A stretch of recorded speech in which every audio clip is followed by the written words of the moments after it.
사람은 불완전합니다. 불완전한 사람들이 서로 어울리고 관계 맺고 살다 보니까 사람들은 오해와 상처가 생기게 됩니다. 오해와 상처가 생길 때에 그 오해와 상처를 어떻게 대응하느냐에 따라서 삶이 많이 달라지게 되더라고요. 오해와 상처가 생길 때 그 오해와 상처를 되갚아 주겠다라고 하면 삶은 진짜 치열해지고 또 잔인해지기도 하고요. 반대로 오해와 상처를 가슴에 안고 그것을 도리어 풀고 사랑하기 위하여 나아가면 삶은 너무나도 아름다운 모습으로 변해가는 것, 우리가 종종 듣고 경험해 보기도 합니다.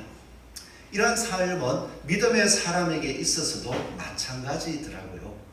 오늘 요셉은 애굽의 총리가 되었고 그의 형제들을 만났습니다. 이 요셉의 삶을 생각해 보니까 형들을 바라보면서 자기가 가졌던 마음들, 그 형들을 볼 때 가장 먼저 생각했던 것이 내 가족이다 이것보다도 나를 애굽에 판 사람들, 나를 죽이려고 한 사람들, 그 생각이 먼저 났을 거예요. 그런 가운데에 하나님께서 자기에게 엎드려 절하는 그 모습을 보고 꿈을 꾸게 해주셨구나, 그 꿈을 이루어 주셨구나 하는 것 또한 생각했겠죠. 그러면서 요셉의 삶을 가만히 생각해 보면 요셉은요 혼자서 그 애굽의 종살이를 하는 가운데 믿음으로 22년간을 치열하게 살아왔습니다. 내가 22년 동안 이렇게 치열하게 살아온 것 결국 총리가 되기는 했지만 저 형들 때문이야 라고 생각한다면 그 형들에게 보복하고 원수를 갚는 것이 당연했을 거예요. 그런데 요셉의 삶의 행동을 보니까 보복하고 갚기보다는 그 모습을 이해하고 또한 그들을 테스트하여서 참으로 하나님께서 인도하시는지를 살피는 모습, 그로 말미암아 하나님께서 구원하시려고 하는 생명이라는 것을 확신하고 그들을 돌보려고 하는 모습을 보여주더라고요. 오늘 우리의 삶을 생각해 볼 때도 성도로서 신앙의 삶을 살아가지만 교회 안에서도 그렇고 세상 안에서도 그렇고 우리가 겪는 일들, 오해할 수 있는 일이 많이 생깁니다. 또 선을 행하였음에도 불구하고 그것이 악으로 되갚아져 오는 것을 볼 때에 많은 상처가 생기기도 합니다. 그러할 때조차도 요셉이 하나님께서 생명을 살리고 계시는 모습, 하나님께서 붙들고 계신 모습을 보고 오해와 상처를 극복해서 사랑으로 그들을 감싸고 살려가는 모습처럼 우리의 삶도 우리 주변의 사람들 또한 성도들 연약한 자들을 살려갈 수 있는 삶을 살아가기를 소원합니다. 네. 오늘 부족함을 이야기했었는데요. 야곱 집안도 참 부족한 것 같아요. 믿음의 조상입니다 이러면은 참으로 모범된 것만 쫙 기록해주고 고생하다가 성공했고 또 자녀들을 돌봄에 있어서도 바르게 올바르게 교육하고 잘 키워서 성공했습니다. 그런 기록들이 쫙 기록되어 있으면은 믿음의 조상 대단합니다. 우리가 본받아야겠습니다. 그런 생각이 들겠지만 요셉의 삶을 보니까 어떻습니까? 요셉이 아버지 밑에서 살아갔던 삶들은 조용했던 것 같아요. 그런데 제일 중요한 걸 보니까 장자의 명분을 얻어내기 위해서 형을 속이는 모습이 기록되어 있어요. 또 그 장자의 축복을 받기 위해서 아버지를 속이고 그 앞에서 축복을 받는 모습도 기록되어 있어요. 또 아내를 얻기 위해서 하란으로 달려갔지만 하란에 가서도 외삼촌 라반에게 속임을 당하면서 정당한 모습으로만 행한 것이 아니라 뭔가 두려움에 떠는 가운데 가족들을 싹 이끌고 몰래 도망치는 모습도 기록되어 있고요. 이제 가나안에 도착했을 때에 자신의 딸 디나가 강간을 당했을 때에 그것을 아버지로서 용감하게 원수 갚는 모습으로 대처해야 되는데 뭔가 나약한 모습으로 그냥 보여주고 있습니다. 그리고 나서 그 뒤에 자녀들이 행하는 행동들에 대처하는 모습을 볼 때 야곱은 참 뭔가 좀 유약한 것 같아요. 요셉을 잃었을 때에도 그냥 슬퍼하며 내가 죽겠다. 다른 자녀들을 보면서 비록 요셉은 이렇게 없어졌을지라도 하나님께서 주신 이 11아들이 있으니까 내가 힘을 내서 살아보겠다 이러면 또 얼마나 우리가 도전이 되겠습니까? 이 야곱의 모습을 보면 요셉이 찢겨 죽었구나 슬퍼하는 모습들, 그러면서 더욱더 베냐민을 편애하는 모습들, 우리가 본받읍시다 라고 한다면 어떻게 본받으시고 싶으십니까? 야곱처럼 삽시다 이럴 때에 믿음이란 내용은 그냥 하나님 믿었다 하는 거 하나 빼놓고 야곱처럼 삽시다. 내가 우리 성도들끼리 바라보면서 내가 더 복을 받아야겠다, 내가 저 사람보다 저 사람을 누르고도 복을 받아야겠다, 이렇게 살아야 돼요. 그리고 내가 어떤 안 좋은 일을 당하거나 그런 일을 겪으면 그것에 대해서 힘차게 용기 있게 내가 갚아야겠다가 아니라 하나님이 하시겠지 뭐 하고는 그냥 조용하게 그냥 아무 일도 안 하고 그냥 조용하게 지내야 됩니다. 어떻게 괜찮을 것 같습니까? 야곱의 모습을 생각해 볼 때에 그의 삶 속에서도 믿음의 본되고 아름다운 모습이 가득 찬 것이 아니라 인간적인 연약함이 가득 보이더라고요. 그 마지막의 모습을 계속해서 성경이 보여주는 것은 자식 잃은 슬픔을 가슴에 묻고 그리고 그의 동생 베냐민을 더 편애하면서 다 꽁꽁 붙들고 살아가는 모습들이 가득 차 있었습니다. 참 불완전하죠. 야곱의 아들들은 어떠합니까? 그 아버지가 끊임없이 요셉을 사랑했다, 베냐민을 사랑하는 그 편애에 대한 그 가슴 아픈 상처를 가슴에 안고 계속 살아가고, 또 한 가지 야곱의 편애 때문에 자신의 동생을 죽이려고 했고 결국 종으로 팔아버린 사건이 마음을 계속 짓눌러 오기 때문에 이 죄악에 대한 이 두려움, 언젠간 이것이 진짜 갚아질 것 같아 하는 두려움에 짓눌려서 살아가고 있었습니다. 또 요셉은 어떨까요? 요셉은요, 애굽에서 믿음으로 일어섰지만 자신을 찾지 않고 있는 가족들에 대한 좀 섭섭함도 오해가 있습니다. 그리고 나서 자식들 가운데에, 야곱의 자식들 가운데 자신을 팔아버린 그 형제들에 대한 상처, 비록 하나님 안에서 잊혀질 수는 있었지만 여전히 그 마음 한구석에 형들, 가족을 생각하면 아련하게 남아있는 상처로서 품고 살아가는 불완전한 모습이 있습니다. 이러한 모습에 하나님의 사랑이 어떻게 이루어질까요? 하나님께서 이러한 사람들을 어떻게 구원할 수 있을까요?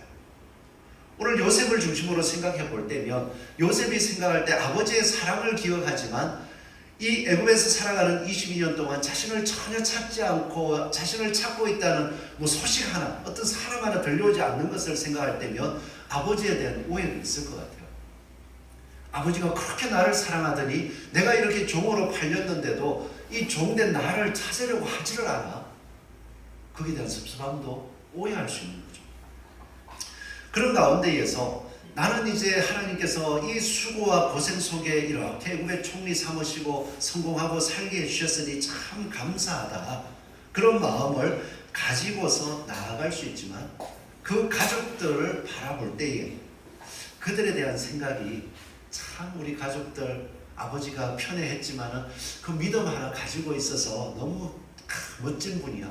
우리 형제들 아버지의 그 믿음을 따라서 하나님께 약속하신 그 언약의 백성들이니까 진짜 그냥 평 나를 죽이려고 하고 팔기는 했지만 멋진 하나님의 자녀들이야. 그러면서 싹 가슴에 품고 사라지겠습니까? 아무리 생각해봐도 할 수가 없을 것 같아요. 비록 하나님이 나를 믿음으로 이렇게 세워주셨고 이 길로 인도해 주셨지만 나를 팔았던 형제들의 모습이나 아버지가 나를 사랑하고 편애하는 가운데에 그 가정의 여러 가지 모습들을 생각해 볼 때에 야곱의 삶을 요셉의 눈으로 보면 딱 콩가루 집안, 이런 생각이 들지 않습니까? 그러한 삶 가운데에서 하나님께서 생명을, 그들을 구원하신다, 어떤 생각이 들었을까요? 그런 마음을 가진 가운데에 드디어 하나님께서 약속하신 대로 야곱의 아들들, 자신의 형들이 자신 앞에 꿈꾼 대로 엎드렸습니다. 그리고 그들을 테스트해보기 시작합니다. 어떤 테스트겠어요? 야곱과 자신이 함께 살면서 형들이 자신을 대하던 모습, 아버지를 대하던 모습이 여전히 22년 전에 그 모습 이후로 뭔가 새롭게 소식이 전해진 게 없어서 그 모습 속에 계속 남아있는 거예요.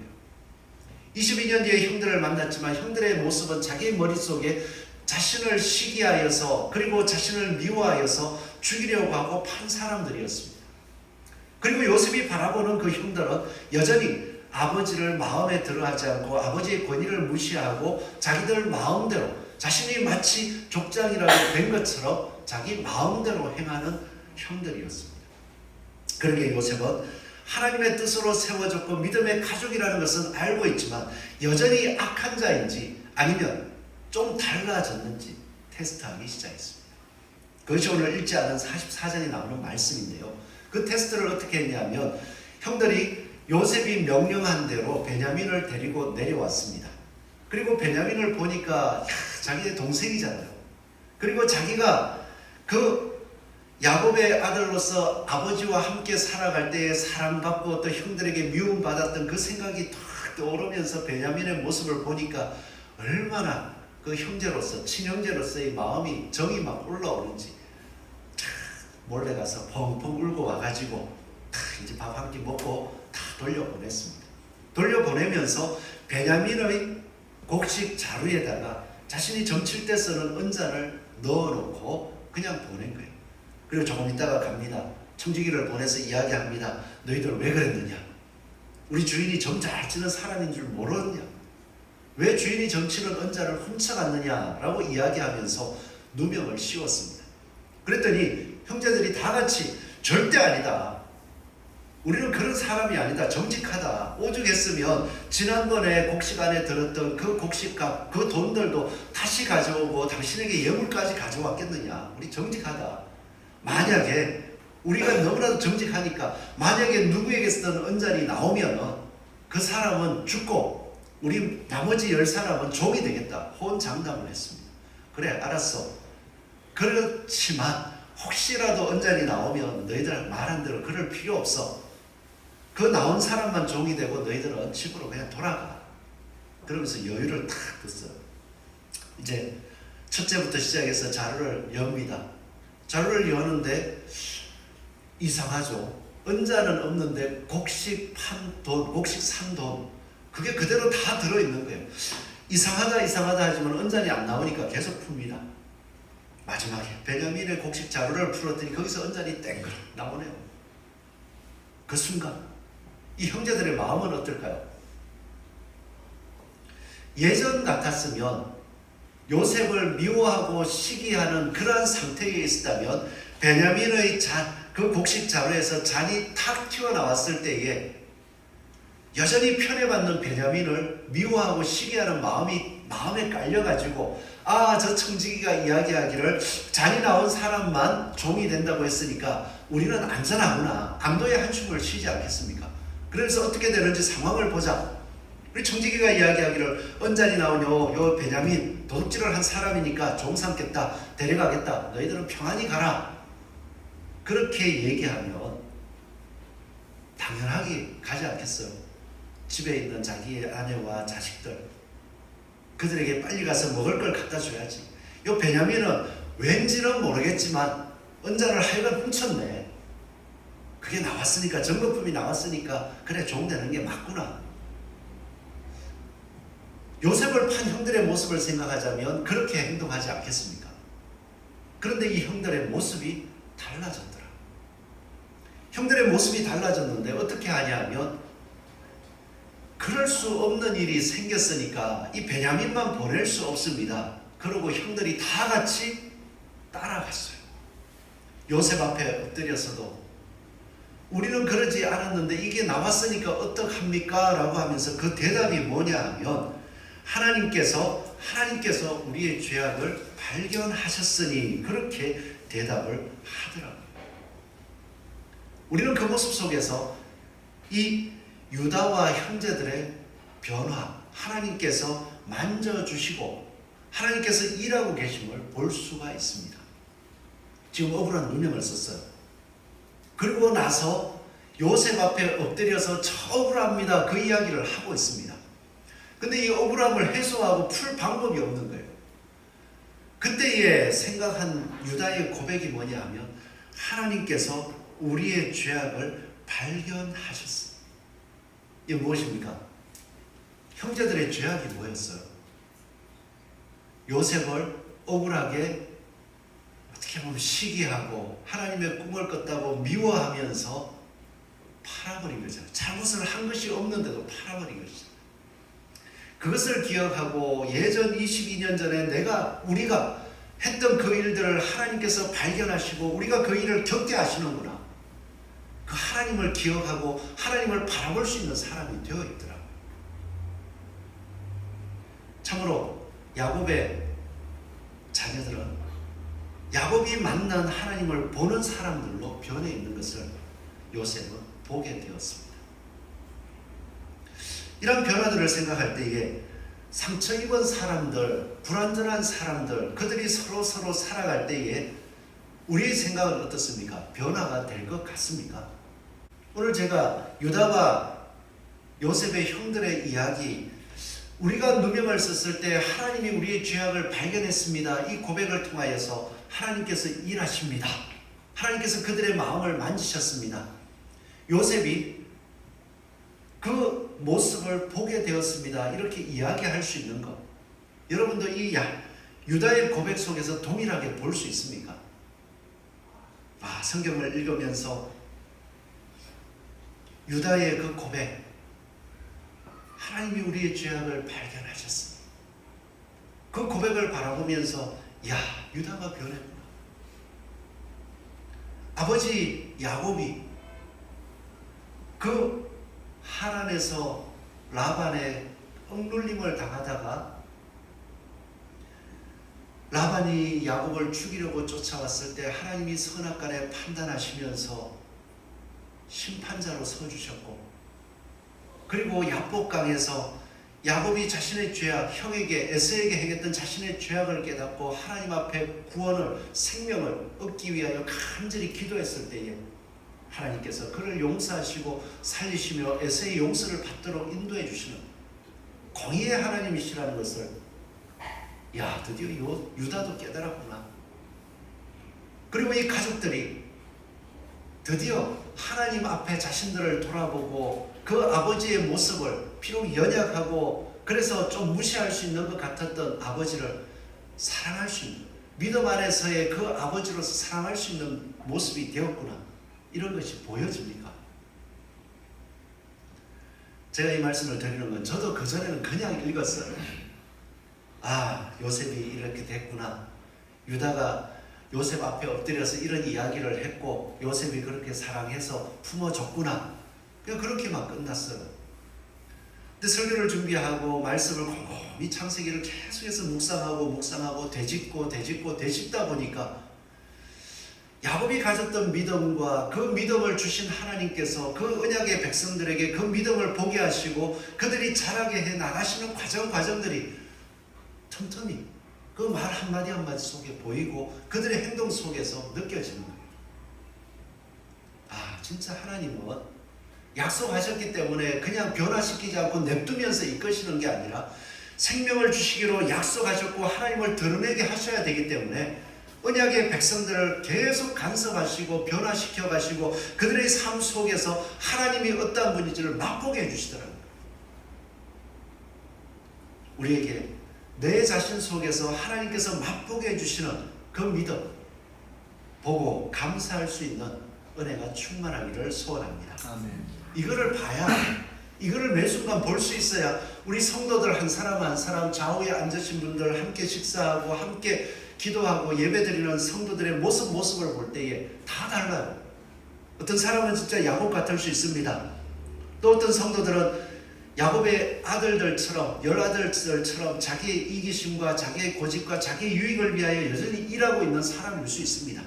또 어떤 사람은 요셉처럼 억울하게 누명을 쓰듯이 그 가운데서도 믿음으로 고군분투해 가면서 승리해 가고 있는 사람일 수 있습니다. 그런 모습들을 보면서 저 야곱 같은 사람은 하나님 사랑 안 할 거야. 저 요셉의 형들처럼 살아가는 저런 성도들은 믿는 게 아니야. 그리고 자기를 보면서 나는 요셉 같은 사람이지. 이런 억울함 속에서도 하나님께서 주시는 말씀 붙잡고 내가 싸워서 이기고 나가고 있으니까 나는 괜찮은 사람이지. 그렇게 판단하고 서로를 바라본다면 교회가 어떻게 되겠습니까? 하나님께서 생명을 구원하시려고 역사하시는 모습이 보여지지 않을 때에 우리는 세상 나라와 그리고 세상 사람들과 다를 바가 없습니다. 예수 믿는다고 교회에 모여 있을 뿐이지. 이 자리에 모여서 함께 예배드리고 그들의 삶을 이야기할 때 그 삶 속에서 야, 사람의 삶은 부족하기 때문에 다 똑같아. 그런 가운데서도 너 믿음으로 지키는데 하나님이 그렇게 또 붙잡아 주셨구나.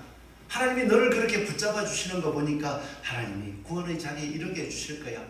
너의 부족함이 있는 건 내가 도와줄게. 이런 마음을 가질 수 있는 것. 하나님이 생명을 구원하시려고 역사하고 있는 것을 볼 수 있는 사람이요. 또 자신의 삶 속에서 하나님이 나의 생명을 구원하시려고 나를 붙들어 주심을 볼 수 있는 사람입니다. 우리가 이것을 볼 수 있기를 소원합니다. 요셉이 그 모습을 유다가 베냐민을 구하기 위하여서 이 베냐민이 여기에서 종이 되고 돌아가지 못하면 가나안에 있는 아버지가 죽게 될 것입니다. 그러기에 이 베냐민을 제발 보내주십시오. 그러면서 아버지에게 만약에 베냐민에게 무슨 일이 생긴다면 내가 내 생명을 담보로 하겠다고 이야기하고 왔으니 저를, 제 생명을 이 베냐민 대신 가지시고 저를 종으로 삼으시고 제발 베냐민을 보내주십시오. 이 이야기를 할 때요, 요셉의 마음은 어땠겠습니까? 유다가 진심으로 베냐민을 살리기 위해서 또 아버지 야곱의 생명이 죽을까봐 염려하는 마음으로 고백해 갈 때에 그 모습을 보는 요셉의 마음은 어떨까요? 마음에 있던 상처가 싹 회복이, 자신을 종으로 팔려갔던, 자신을 죽이려고 했던 형들의 모습을 봤는데 그때는 아버지의 마음 신경도 안 써서 아버지를 무시하고 그냥 그렇게 살았지. 또 아버지를 무시하는 모습이 아버지가 사랑하는 나를 볼 때 죽이는 것도 마치 당연한 것처럼 생각했었지. 그런데 22년이 지나서 자기 앞에 엎드려서 이야기하는 유다의 모습을 보니까 아버지 목숨, 22년이 지났으면 야곱이 더 늙었잖아. 더 힘이 빠져 있을 건데 아버지가 죽을 수 있습니다. 그리고 또 베냐민은 내 목숨보다 중요합니다. 그러기에 저를 대신해서 종 삼아 주십시오. 이 고백들을 해갈 때에 요셉의 마음이 싹 녹아버립니다. 하나님이 일하셨구나. 아버지가 베냐민을 잃게 되면 그 자기를 잃은 아픔이 아직도 가슴에 남아있어서 더 상심하고 죽게 될 것입니다. 그 이야기를 할 때 아버지가 나를 찾지 않은 것은 내가 죽은 줄 알았었기 때문이구나. 마음속에 있던 남은 오해들이 싹 풀리면서 하나님께서 일하시고 하나님께서 생명을 건지시기 위하여 내 형들의 마음도 하나님의 심판하시는 하나님, 보호하시는 하나님이라는 것을 그들이 깨닫게 해주시고 이 자리에 서게 해주셨구나. 그렇게 마음의 상처가 싹 회복되고 나니까 내가 하나님이 동행하셔서 종으로 팔려오고 그리고 동행하시는 가운데에 감옥에 갔다가 애굽의 총리가 되어서 이까지 오면서 하나님의 뜻을 알고 앞으로 5년간 흉년이 더 있으리라는 것, 그것을 다스릴 수 있는 자리에 서게 된 것은 바로 하나님의 언약의 백성 아버지와 그 형제들을 살리게 하기 위함이셨구나. 그걸 다 깨닫게 된 거예요. 그러고 나니 그 순간 엎드릴 수 있습니다. 형님들 사랑합니다. 하나님께서 당신의 생명을 구원하시기 위하여서 나를 이 자리까지 죄악 가운데 거하는 대로 나를 보호하시고 이 자리에 세워주셨음을 이제 알겠습니다. 그러기 때문에 하나님의 뜻을 저는 이룰 수밖에 없습니다. 하나님께서 주시려고 하시는 생명, 제가 이제 하나님의 뜻대로 제가 도와드리겠습니다. 그러면서 45장에 쫙 구원해 가시잖아요. 오늘 우리에게 이 마음이 회복되기를 소원합니다. 부족한 사람들을 볼 때, 나보다 좀 연약한 사람들을 볼 때 어떻습니까?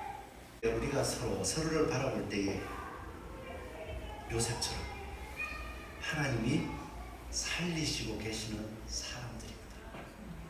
하나님께서 각자의 삶의 모습은 다르지만 역사하셔서 구원하고 계십니다.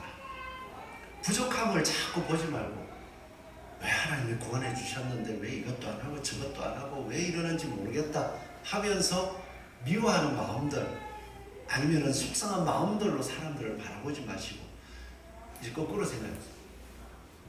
하나님이 구원해 주셨는데 여전히 저런 모습 속에 있으면서 믿음을 가지고 싸우려고 하는 거 참 대단하다. 나 같으면 못했을 거야.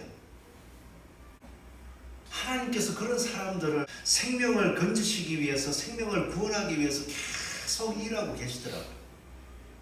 그때 하나님이 요셉이라면 어떤 말씀 하시겠어요? 하나님이 생명을 건지기 위하여 당신들을 이렇게 변화시키시고 하나님을 보는 믿음 한 가지를 가지고 있게 해주셨으니 이젠 제가 할 수 있으니 제가 하겠습니다. 우리가 서로에게 이렇게 감당해 줄 수 있는 생명을 구원하는 삶을 이루어갈 수 있는 저와 여러분이 되기를 소원합니다. 요셉은 그것을 이루어감으로써 하나님의 살아계시고 하나님께서 약속하신 것을 이렇게 이루어가시는 것, 죄악 가운데에서도 하나님께서는 하나님의 뜻을 이루어 가실 수 있는 분이심을 보여주셨습니다. 우리 삶 속에 죄악이 보이십니까? 죄악 때문에 하나님의 역사가 이루어지지 않을 것 같은 낙심이 있습니까? 요셉의 삶을 보십시오. 죽이려고 하는 그 형제들 사이에서 또 종으로 팔려진 가운데에서 애굽의 그 텃세들 가운데에서도 하나님께서 생명을 구원하시려고 하니까 역사가 일어나잖아요. 우리 삶 속에 주변이나 사람들을 보면서 이렇게 악이 넘치는데 하나님의 뜻이 이루어지지 않을 거야. 그러면서 그 핑계로 내가 하나님 말씀대로 살아봐야 소용이 없어. 그 생각이 생명을 구원하는 생각이 아닌 거예요. 비록 이러할지라도 내가 내 맡은 자리에서 내가 믿음의 삶을 살면 하나님께서 세워가시고 또 돕게 하시고 성장하게 하실 거야. 이 믿음으로 오늘도 생명을 구원하는 삶, 그 행동을 이루어갈 수 있는 저와 여러분 되기를 축원합니다. 기도하겠습니다.